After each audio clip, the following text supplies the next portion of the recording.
Welcome to the Mavens Do It Better podcast. And now, your host, Heather Newman. Hello, everyone. Here we are again for another Mavens Do It Better podcast, where we interview extraordinary experts who bring a light to our world. And I have another beautiful light here, KC Mancebo. Hello, Miss Casey. Hello, my darling Heather. Yay. So where are you coming to us from today? I am in LA. Yeah. West Side. West Side. Yes. West Side. Yep. Absolutely. Yeah. And I'm coming to you per usual from my HQ here in Marina Del Rey. Casey and I don't live too far from each other. We're both West Siders, which is awesome. And I'm so excited to have you on. What was you saying? We're under a mile away from each other. Yeah, about a mile away. So very close, which is awesome. So y'all, so Casey is I'm like, what kind of Maven are you? Music Maven, connector Maven, foodie Maven? I don't know. Casey's had a various and sundry amazing career in many, many things. So I wanted to have her on. She was one of my first friends here in Los Angeles that I didn't know before I moved here. And we met through an interesting organization, the CMO Club. So yeah, we did. So Casey and I, we met, it was New York, right? You were just, I think it was New York. Yes. Yeah, New York at a CMO Club event. Yeah. And then I ended up moving here and we ended up connecting again and again. And I couldn't stop because Casey's so fun.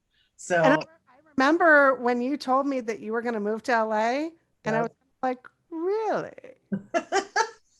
So Casey and I have done a lot of cool things. Casey, tell everybody about your business, first of all. Oh, man. I know. My business. Well, I've had my company for 32 years now. And it has taken many different turns and developed into many different things with different divisions that we have, waxed and waned with. But for the most part, I think overall, I would say that my company focuses on talent management and consulting and live events. Yep. RIP right now. And a lot of consulting with artists and philanthropic organizations, and bringing people together and trying to create kind of more goodness in the world through music and food and charity. I think that kind of sums up what we do. Yeah, I mean, Casey and I, we had a funny thing happen when we first met, and I think I'd come back from like London or something. I was zonked. We were at a dinner and you're like, oh, you want to come to this thing? And I was like, oh my gosh. She was like, you look exhausted. I was like, I am. So I went home, and then I think I was on Instagram and I was like, she is with Sting. And I was like, never again will I not say yes. That night. And we were actually at dinner with one of the sisters from Haim. Okay. That was pre their first Grammy nomination. Right. Yeah. And they were just coming up. Amazing. Yeah. So that was pretty fun. So yeah, everybody, I stopped. I made sure no matter if I was home or around that I was definitely going with her. So talk about, I mean, you've had such your career, you've had this business for around 30 years. Where did it get started? How about that? Well, I fell into music and entertainment through a completely different world, through fashion, actually. And I have a very, interesting background of how I was raised. And I never thought I was going to go into entertainment because of that. Right. And I started an import-export company, and I started designing and working in fashion and designing my own line and doing limited luxury handbags, and had a great time with that. And then I had a really devastating experience in my life, and I was widowed at a very young age and unexpectedly. And I kind of said, wait a minute, I want to get off the train for a minute. I think I was going to Italy 4, 5, 6 times a year, and going to New York and doing all the fashion shows. And it's an exhausting experience if you're starting something up in that industry.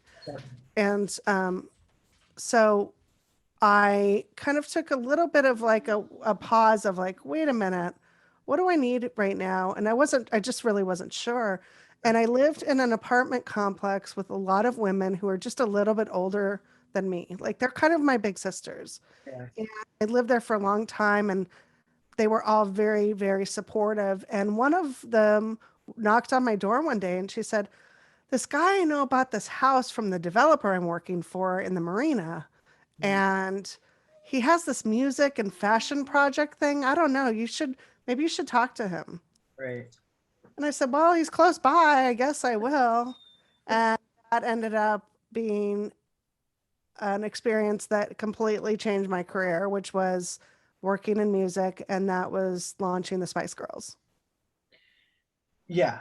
You told me that story when we were in the car on the way to Cal Jam, I think, because I asked you how you got started. So what does that mean? So like you helped launch the Spice Girls. Tell everybody what that means. What I did for them and subsequently for many other artists was to basically do everything for them visually.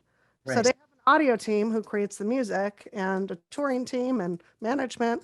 Yeah. And they have a team that does all the visuals and all the licensing and product development and style guides and styling, etc. So I focused on that and really developed the look of them and the deals of them, doing a toy deal at Target, or, I think there's a lot of collectors of the Spice Girls dolls. I may have been responsible for. I'm not saying that I was, but I may have been. Developing, all their product line that toured with them and also went to retail. And at that time, retail was a really big deal for a lot of the artists. Like we like to say these days, you were helping with the visual, but you were also helping with merch. It was merch and branding. Yeah. Merch is where the money is. If you're in this business, it used to be you would tour to support an album, and then the album to support your tour. Right. In the ticket sales, the rest of the money is in the t-shirts. Right. Really. The money's in the t-shirts. Yeah, that's so wild. And then the Spice Girls, like you were saying, led to working with other artists, right? Mm-hmm. So I started with Spice Girls and then went in some order to Brittney Spears, Christina Aguilera, NSYNC, Backstreet Boys, 98 Degrees, Vitamin C, and really ran, in the late 90s pop world as hard as I could. And had a lot of fun. We had such a great time with all of those artists and really creating something for them that was, their future, their brand. Yeah, that's so cool. I mean, brand is you and I talk a lot about brand with what you do, and then me working in the tech industry and a little bit in entertainment and stuff. And yeah, I mean, what do you see from today, like doing merch and that kind of stuff today? I mean, I guess, and we're in the middle of, a pandemic, right? And the music, I sent Casey a text last night talking about the Grammys. Just the Hotel Cafe, is a place that you took me for the first time, or seen, amazing artists there. And so it was like one of those where I was like, oh man. And then seeing the Troubadour, similarly, our venues here in Los Angeles that, obviously are not open right now. Like, what do you see for people coming out as far as brand? Like, what's happening right now? Like, it's hard. Yeah. It's really hard. And, I think I look at brand as more of quality and really explaining what your quality is. And that's how I always worked. Like, I really want to, be in whatever I'm working on to create, a very beautiful product visually, if I can, and to help people to identify with the artists they love and feel the music. You bond with your music through audio, but also to have that experience with something you can hold. Like, we hold vinyl and love that, but the experience of having the poster in your room when you were growing up, that to me was always like, wow. So to be the person that gets to say, this is what the poster should look like. Right. It's really about creating memories more than anything else. And I think people have a responsibility to their art to really present themselves in a way that makes their fans truly understand who they are Yeah. as art. Yeah. And I'm looking at your beautiful vinyl behind you there. Thank you. Yeah. I was like, I've been enjoying it too. Yeah. I had a broken record player for a while and finally got a new one. And I'm so loving it. It's there's a great store in Santa Monica that does 99-cent records. It's ridiculous. I cannot go in there very often because I kind of go bananas. Which was, I know. Yeah, surplus records. Yeah. Yeah, I mean, ultimately, I mean, you're a storyteller, you know, and visually you're a storyteller, also a storyteller in like Casey throws amazing events. I've been to many that she is, and you know, you've had so many different I guess contracts and clients around Los Angeles over the last, you know, 30 years, but I've been able to be at, you know, some of those in the recent past, and just seeing how you put together an event and what you say about the creation of memories and the creation of that is so what you bring to the table, by the way. Thank you so much. I appreciate that. Yeah.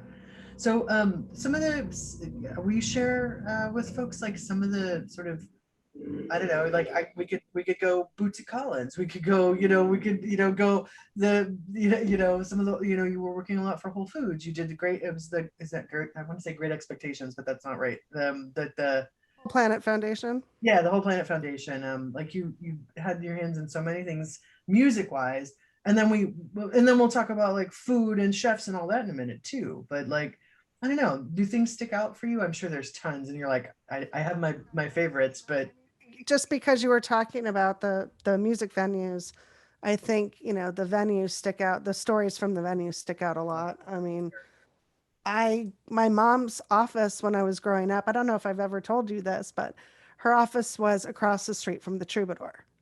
oh, And so I never went to summer camp. I went to work with my parents. Yeah. That is kind of what has, you know, caused me to fall into this role that I'm in now. But I went to sound check at the Troubadour, you know, every summer and met Mike. And Yeah. Mike, until the pandemic, Mike was still the door guy at the Troubadour. Wow. And I've known him since I was 14. Wow. I think, well, actually, I think I was younger than that. I think he let me in when I was 14. I think I've known him since I was much younger, but Yeah. those are the experiences that really, really resonate with me. And, you know, my teenage years being in LA at the Roxy. And then I had a venue that I ran in Venice. It was an underground venue. And those memories are incredible. Yeah. And so, you know, a lot of those of my own memories within music are in those small places. And, you know, I have very, very deep relationships with a lot of those, you know, venue operators and employees still in LA and other cities that I've worked in a lot, being, you know, Austin, New York, etc. Yeah. And, you know, I have such love for the people who work in those places and really are there because they love music and they love being in an intimate venue professionally. In terms of like outside of that in my work, I think, you know, there's so many incredible memories that I have from, you know, just working on really beautiful projects like Butch Walker's Autumn Leaves fundraiser in Topanga, which is where I grew up. Yeah. And that was at the Theatricum Botanicum, where I sit on the board of directors. It was a very full circle place for me professionally, because I grew up around that theater and in that space. And to, you know, KCON, which is the Korean pop festival that I produced for the first 5 years of its existence, and BTS, their very first show, and explaining to the American press what K-pop was. Yeah. And being in that, and the first year we were at 2,500 attendees. Mhm. And then the last year I worked on it, we were which was 5 years later, we were at 185,000. So to see something, just the trajectory of that is kind of like nothing else I've experienced professionally. Yeah. That's amazing. Yeah. Oh, it was truly amazing to Wow. to kind of just see that, right? And the audiences at those festivals are the most fantastic fans. They are so appreciative of everyone. They're so respectful. Yeah. I joke, if I held up a bullhorn and I said, okay, everyone get in line with your tickets numbered from 1 to 1,000, they're Mm. in a straight line with no arguments, no problems, smile on their face in Yeah. 5 minutes. So Yes. that was really uplifting. Yeah. That's so cool. Yeah. It's been so fun to, Casey and I, we've been to many events together, and she's invited me graciously to so many things. And, it's been so cool to watch that and be a part of that organization together and see how that's changing. But I've just, it's been fun to just watch you do your thing, to be honest. Thank you. Yeah. And kind of like, we all have in this particular time that we're in, we're a year out from when all of this stuff started happening with COVID, and everybody's had to really, they call it what, the great awakening, the great pause, the great, reconciliation, the great review, all of the, all of that stuff. And I think we've all had moments of that. And, for you with, talent management, venues, events, and all of that stuff, I know that you're working on sort of evolution and evolving, and how's that going? I know a little bit about that, but I think to share with other folks. I think I've been that way my entire life, and especially my entire career. Yeah. I've been self-employed my entire life. I've never worked for the man. I've always been changing. And so, quite honestly, with the pandemic, I don't feel as though my life was ripped out from underneath my feet professionally. Things are changing. Um, but I don't see it as something that has been devastating. Yeah. There are no live events right now. The production's just starting back up. But I think, you kind of need to take time to reset and reevaluate. And I do think, I've said this many times to many of my colleagues, I think festivals were getting to a place where it was just getting too dangerous.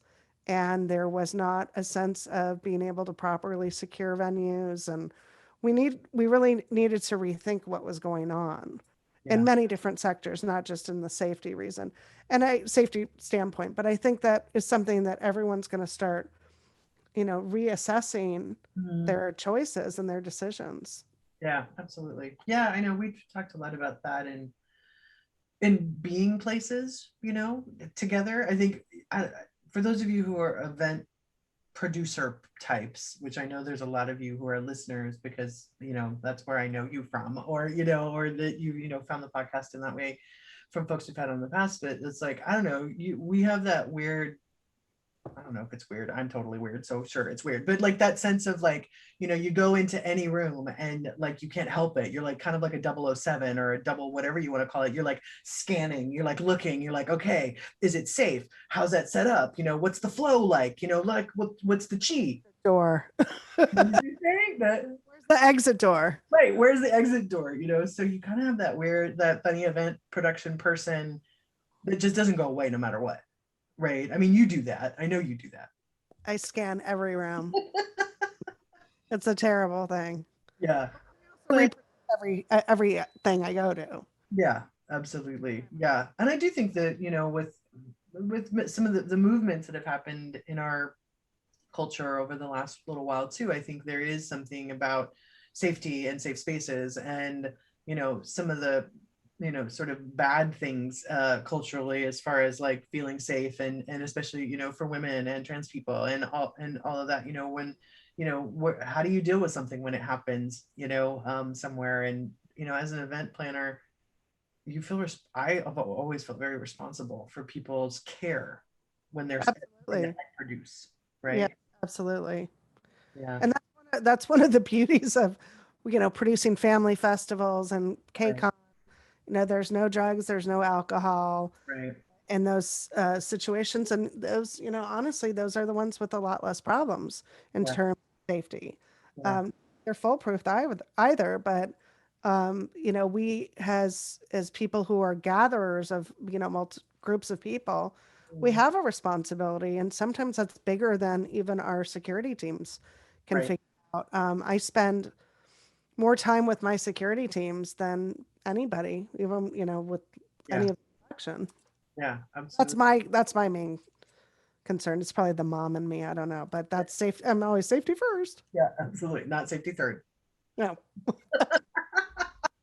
Oh my goodness. So you've worked with so many, gosh, different groups, and the other thing you do so beautifully is you blend. You're a blender, I think, in of people and experiences. Like you have, this person working with the food bank, and you're connecting different people together to like create these experiences. You made it so that Dave Grohl from the Food Fighters handed my mom a brisket sandwich, which like it, yeah, too much, so many people are like, what just happened? So like talk about the connector in you a little bit, because I know that's who you are. That is the thing that you do that I know that you don't always get paid for or recognized for. You know what I mean? Yeah. Yeah. It's definitely just who I am. And Yeah. I've been doing this a long time, and I've lived in LA my whole life, but I mean, I've been producing all over the world, and I'll go to Paris and I'll see somebody on the street and I'm like, oh, and my husband jokes, he's like, of course you see someone here. It's just kind of like that. I just like so much to be able to introduce people to one another, to see, hey, I think you guys could have fun together, maybe Right. creatively collaborate, Yeah. help each other out. Yeah. And I think that's what it's all about for me, is just figuring out how everyone can help each other. And Yeah. I mean, I'm a big helper, and that's just, I think, why I like connecting so much. Yeah, absolutely. You're in the book, The Tipping Point, where I got the word Maven from, which means expert. It's in that same chapter. It's salespeople, connectors, and mavens. And I don't know. I think you're a bit of all of those. I think I am too. So, but I really like the word Maven because I thought it was so sexy. It is. It is. Okay, but connector is definitely where it's at too. So you took you music talent, the beautiful handbags and fashion and all of that, and then I know you've been working chefs in food, and it's also obviously part of events, but you were doing that for a little bit too, right? The talent management. Yeah, I mean, I've been managing artists since the early 2000s. So for over 20 years, I've had management division. And then I started working in food here and there, just from, I don't even know how many years, but Right. I got really focused on it when I had the opportunity to work with Whole Planet Foundation. Right. And Whole Planet is one of the two charities that is started by Whole Foods. Right. Pardon me. They also have Whole Kids, and I've done a lot of work with them, and Whole Kids is fantastic because they work in school gardens and Right. school gardens, which is a huge passion of mine. Mm. So I've done a lot there, which has been really fun. And with Whole Planet, they're a wonderful organization because they do microcredit loans, and they fund primarily women who are entrepreneurs. Their average loan is $135, and they are in over 70 countries, and they have a 98% repayment rate, which is unheard of. Wow. And they really get women out of poverty with that small amount of money. And it's fascinating. So I started working with a colleague of mine, and we put together a whole program we called Musicians for Microcredit. And we started putting together events around the Grammys. It was mirrored off of events my colleague had started in Austin at the Whole Foods headquarters during South by Southwest. Right. And then we kind of just reevaluated that a little bit, and then really brought it to LA. And we thought, there's not a lot of just global philanthropic work that goes on during Grammy week. Right. And so we just kind of blew that up, and we got into, all of the magazines for, like, the party to go to, Right. which was just, silly, but really fun part of.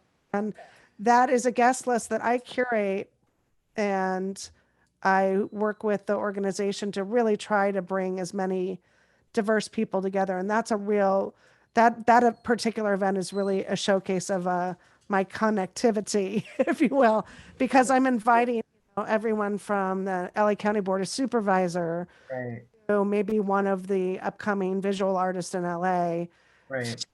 nominees to food entrepreneurs, and putting them all together in a place to celebrate music and microcredit. And it's really fun. It's really just like a mini festival where there's a lot of food and live music. And we usually we have 5 or 6 performers each year, and most of them are nominees for album of the year or best song of the year or world music that year, et cetera. And Yeah. it's a really fun time. So uh, and with COVID, that didn't happen this year, but there was a live stream event that my colleague and another colleague of mine put together for that, which Right. was great that they had the chance to carry that through. So Yeah. that's really how I started working so much in food. And then because of that, I got really close with a lot of the food brands Yeah. and realized how, food and music are just so together in so many ways. And a lot of the food brands really wanted to figure out how to participate more in music and how to participate more in philanthropy. And so we just have been doing that for years and years. So sometimes they'll come in and sponsor, a nonprofit event. Sometimes they'll just come in and donate products that we can use backstage. Right. So all of that's just really blossomed and turned into so many relationships Yeah. that have helped a multitude of organizations. So I'm really proud of that. Yeah. No, it's super duper cool. What are you working on right now? Well, so as I just said, I've been in food for a little while, a minute, and uh, we were very fortunate. We sold a show to Food Network in February Mm-hmm. of last year. That was a concept that we put together with twins, Ezra and Adif Potash, who are jazz musicians who I manage, who are twins, and they are from Nebraska and they are jazz trained. And they have had a couple of shows on TV, including a show called Beats and Bites on Bravo and Southern Road Trip on Travel Channel. And they're just such a joy to work with, and we have so much fun. And their music mentor is Wynton Marsalis, and their food dad is Andrew Zimmern. So Andrew is our production partner on the show, and we ended up talking to Food Network and figuring out a way to shoot the show during COVID. Wow. And shot 10 episodes. And we shot with Rob Riggle, Sheila E., Joel McHale, about a variety of different celebrities, musicians, comedians, actors, and put this out in a very safe COVID way. And it was COVID safe way. And it was a lot of fun to put together. So we're working on that now. We're working on a new set of shows and also just kind of prepping everyone to get back to live and navigating that, which has been interesting. Yeah. That's so cool. That's so exciting. Do you have any idea when it's going to come out, the episodes? They're out now. Oh, they're out now. They're on Food Network. And the show, sorry, I didn't say the name of the show. The name of the show is The Takeout Twins. The Takeout Twins. That's right. Ezra and Adib have, they're really great musicians, as I said, but they also are foodies. So they take food, whether it's orange chicken or a breakfast sandwich, and order it from a restaurant, but then they show the celebrity how to make that dish at home. Got it. Ooh. At the end of the show, they compare and see which one tastes better. I love it. That is so great. Oh my goodness. And just to like entice people to, don't be afraid of the kitchen, and don't be afraid to just make something that you see at a restaurant. And how, if you know the little tricks and tips, that it really makes it pretty comfortable to cook. And I'm not a cook, so. Yeah, that's so fun. That's so cool. Oh my goodness. I know you always have a gazillion things in the hopper. So, but I figured I knew something was coming out or recently came out. A really, really huge project that I'm super excited about that obviously I can't talk about right now, but it's a pretty special project that is a musical, and it's pretty exciting. So That's awesome. More Yeah, keep Casey, some mystery somewhere, right? you have to keep some mystery. We'll have to have you back to talk about the musical. But yeah, now Casey's always got some like lots of different irons in the fire. And I know, what do you talk to people about? I think, you're how many generation Angelino? I am a fifth generation Angelino. Yeah. My daughters are sixth generation Angelinas. So I'm very proud of that. I feel very attached to the city. I've lived in other cities, but I very come back here, and this is definitely my home. Yeah. And I grew up in Topanga, and my family there originally were settlers of Calabasas. So they were the founders of Calabasas with two other families. Wow. And coincidentally, my parents bought a house not too far from there, and that's where I was raised. And my parents were a big part of that community and started, as you know, the hippies that they were, the Pumpkin Festival, because Calabasas means pumpkin in Spanish. And Right. so they started the Pumpkin Festival, which is, I think, where like the Gelson's is now, Okay. the big shopping center where the Kardashians go. Right. So, when I was there, it was, just dirt. And it was just such a beautiful place to grow up because it was so rural. But, my parents were in the city working in the studios, every day. But we grew up, really in a very rural setting. So Yeah. it's an incredible situation. And, I got an opportunity to meet with the current mayor of Calabasas and kind of tell him our story, my family story. And, it was just so fun to actually tell it to somebody who's, Right. representing the town. Yeah. It's a lot of fun. That's so cool. Yeah, I mean, with you, I mean, your family, both your mom and dad in the industry, you know. Yes. Yeah, Yeah. absolutely. And your mom's office across from the Troubadour. That's ridiculous. Right. Yeah, and you've pointed out your dad's office. My childhood was just a little cuckoo. But I mean, what do you think it is about? What is it about Los Angeles? What is it about this city? And okay, obviously entertainment's been here forever, but like, what do you think why it stays? You know what I mean? Like, this is a city for that culture and music and all of it. You can surf and ski in the same day. Let's just say that. Right. That's pretty magical. And if the weather's incredible, but if you really like break it down, you can really see the heart of the people in LA is really beautiful. Yeah. And the people who've been here for generations, and the soul of the city is really incredible. And the people that are serving our city as politicians, and whether they're, a city councilman in a sub-city of West Hollywood, or they're representing the county, there are people who are really passionate about this city and caring for it. And I think there's a lot of beauty in it because it is widespread, and there are so many small sub communities like West Hollywood, or Culver City, or Redondo Beach, what have you, Yeah. that you get these little sub microcosms of people who feel very attached to their own community but are still part of a bigger city. And I Yeah. think that's a really beautiful thing. It's very special. That's so cool. Yeah. How do you, I know you're busy and all of that. How do you chill out? Right now, are we like talking COVID chill out, or I like know it's kind of like, a loaded question? yeah, right. It's funny because I would go to shows, even though I was working, I'm still chilling out, so live music is definitely my zone. yeah.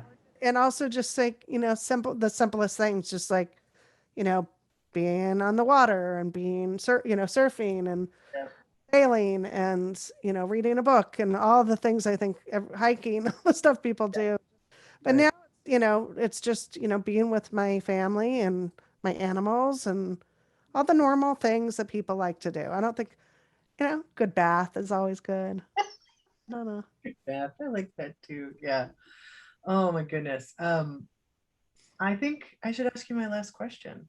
Unless you have something else you want to tell us about that you have coming up that we want to make sure and tell everybody. Wow. We've got a big reveal. Well, pretty excited, and you'll see this hopefully in some magazines next fall. Mm. Is we are building a house Ooh. because we lost our house and we had a fire. Yeah, yeah. I think it's important as I have a chance to tell people is um, about 3 months before our fire, my father-in-law was killed in a car accident, and he was a very prolific architect in the Midwest. His name was Irving Tabachman, and you can Google his work, which I hope you will find as fascinating as I do. Totally. I was a huge fan of his and also fell in love with his son, which was very handy. We decided that we were going to rebuild our house, and we're building it as a tribute to him in his style. And we're making it a kind of a venue, if you will. We're going to have a lot of house concerts there, and we're going to open our house to fundraisers and kind of have this space that where we can continue to give back to our community and people who need support that way. So we're excited about that. Ah, We're hoping it gets done real soon. yeah, that's amazing. Yeah, his work is so beautiful, everybody. I'll make sure and put it in the show notes so you can go check it out. So yeah, I knew you were doing that, but I didn't know about that piece of it. Wow, honey, that's really cool. It's really going to be special. So Absolutely. Oh, one more thing. Do you want to talk about Zoe's nonprofit? oh, sure. I love that. Yeah, I am the proud mother of two pretty incredible people. Um, one I won't talk about because she'll probably won't want me to talk about her. She's pretty incredible. She's standing right over there. yeah. Older daughter, Zoe, started a charity at the beginning of COVID to benefit drag queens who are out of work. She's been a fan of drag for a long time. And if you watch the Trixie Mattel documentary, you may see my daughter and Heather. Because Heather was very kind. I had to go to a show, and my husband had to go to a show. And my daughter so desperately wanted to go to see Trixie. And Heather was so kind to take her to see Trixie.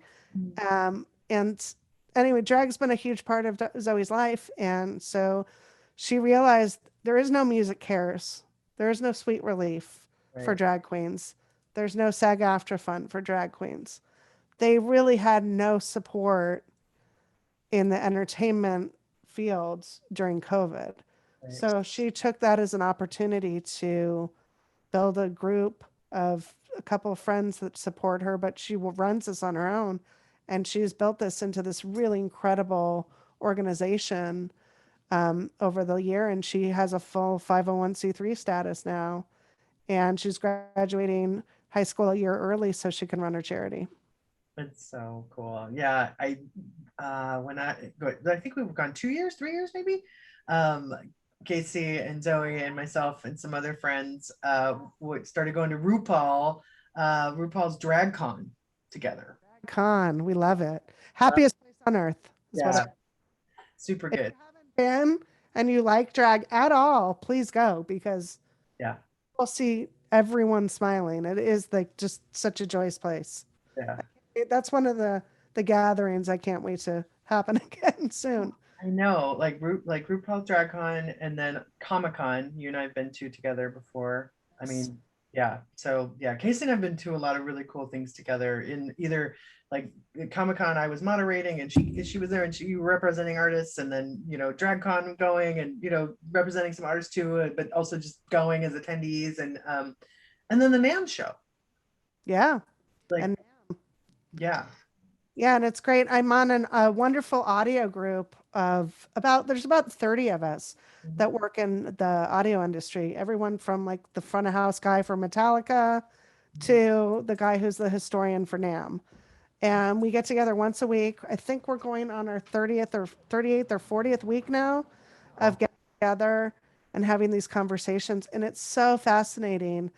And, not having NAMM is just, bizarre to everyone, obviously. So we're definitely all looking forward to getting together again. But we're going to have this little subgroup that's going to stay together for a long time, I think, out of it. Yeah, that's super cool. Yeah, I realized I did not say the name of my daughter's charity. Oh, yeah, let's do that. It is Queens in Need, and the website is queensinneed.org. On Instagram is Queens in Need. Yep. So please follow them. Like RuPaul is a supporter, as is, Sharon Stone, and her next fundraiser we are going to be announcing shortly. So please check it out. Yeah. And it's going to have a lot of incredible talent that is supporting the organization. So we're really thrilled for her. But I didn't even help her. She's doing it all on her. Yeah, doesn't surprise me. That's awesome. So Queens in Need, we'll put that in the show notes so you can find it too. And then for those of you who are like, what's the NAM show? National Association of Music Merchants. I got that right, didn't I? Yeah. Nice. Mm-hmm. Yeah, absolutely. Yeah.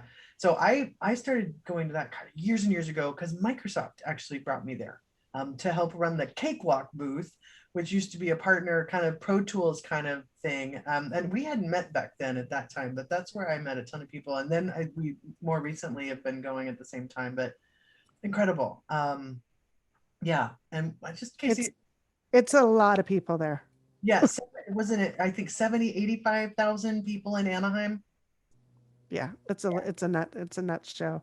Yeah, at the convention center and all of the hotels surrounding and stuff. It's bananas. But it's like, it's that funny place where you're like, what is it? It's like, it's like for the tech people on the phone, it's like Tech Ed or Ignite, but it's like guitars and, pianos and these amazing booths that like, just unbelievable. Like I've seen like Slash play a guitar, try out a guitar, and Stevie Wonder like play a piano, and totally name droppy, but like that's totally what happens there. And you're like, what's going on? Right. Walking down the hall and you're like, oh, hey, there's Stevie Wonder. Hi. Yeah. So just super amazing and fun. But are there any stories that we missed that you might want to share with everybody? Oh, one story is Heather and I got tickets, and I said to Heather, hey, I got, some passes to go to Cal Jam. You want to go with me? And this was like right after the 91 shooting in Vegas, which was just horrible and horrific and heartbreaking. Like I still am like devastated by that. But it was kind of one of those things where I felt like I had to go back to a festival and get back on the horse and just like feel like people can gather again. And so Heather and I decided to go out there. And I remember I was talking to my mom and telling her, I'm going to go to this festival. And my mom said, that's not safe. You shouldn't go. I'm like, Mom, it's okay. This is my work. I know what this is like. And I just said, don't worry, I'm going to be backstage. We're going to be with the band. No one is going to hurt Dave Grohl. It's like Jesus.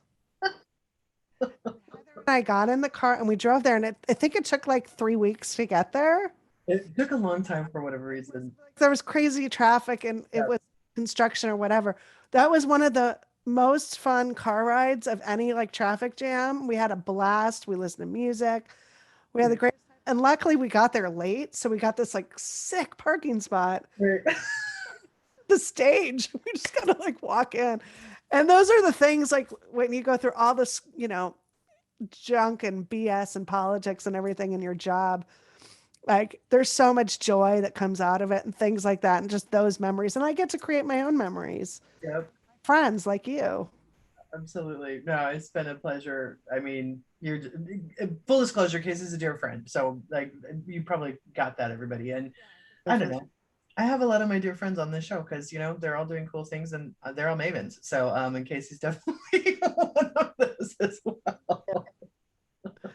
Absolutely. Well, okay, we could go on and tell stories for a really long time, and we've got tons more. But I'm going to give you my last question that I ask everybody, and very interested in sparks and moments in our lives. And so, person, place, thing, book, movie, poem that one of them, because there's I'm sure a gazillion, but something that seats you in who you are today that you'd like to share with everybody. My God, that's like insane. I know. Oh my goodness. It's in the list. Well, like the first thing that I'm just doing what the first thing that comes to mind, and just is in terms of like my like visual. I don't know why I'm thinking that is when I first saw a Brancusi statue. And I translated that into this architectural work that I did and I made. The first time I was really like an artist and making creations on my own. I just remember that going, ooh, that's really interesting. So I think that would be like a professional answer. Sure. Okay, what's a not so professional answer? No. I'm teasing you. That's great. Where was the Brancusi? Where was that? Paris. Paris. Okay. Yeah. You spent a lot of time in Paris as well. I lived in Paris and spent a lot of time there. I went to school there. Yeah, absolutely. So yeah. En français. Yes. Oui. And I mean, I just feel like there's so many things that have had such an influence on me, from, my mom to, childhood friends to sports, like everything. I mean, sports was such a huge part of my childhood, and my coach I had the same coach from like kindergarten through high school. Oh. Huge part of that part of my life. So there's so many books. I mean, I can go on and on. Yeah, of course. Well, thank you for sharing that with everybody. So yeah, sometimes you see something and it's transformative, right? It's that one moment, and then It was simple. It was just presented to me, and it was like, oh, okay, I like that. It's super cool. Yeah. Yay. Well, thank you for. What'd you say? Saying go check it out next time you're in Paris. Yeah, absolutely. Oh my goodness. I can't keep thinking about the next time we're in ... right?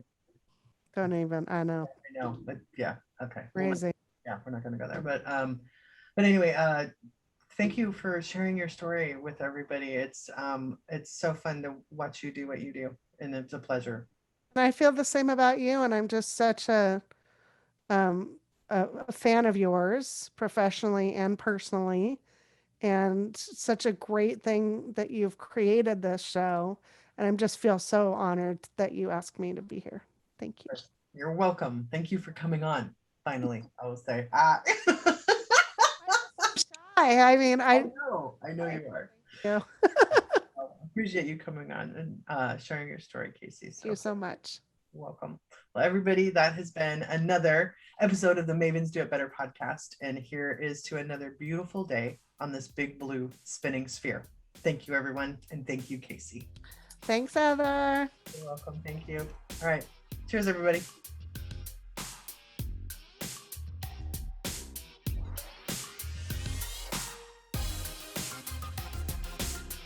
The original music on this podcast was created by Jesse Case.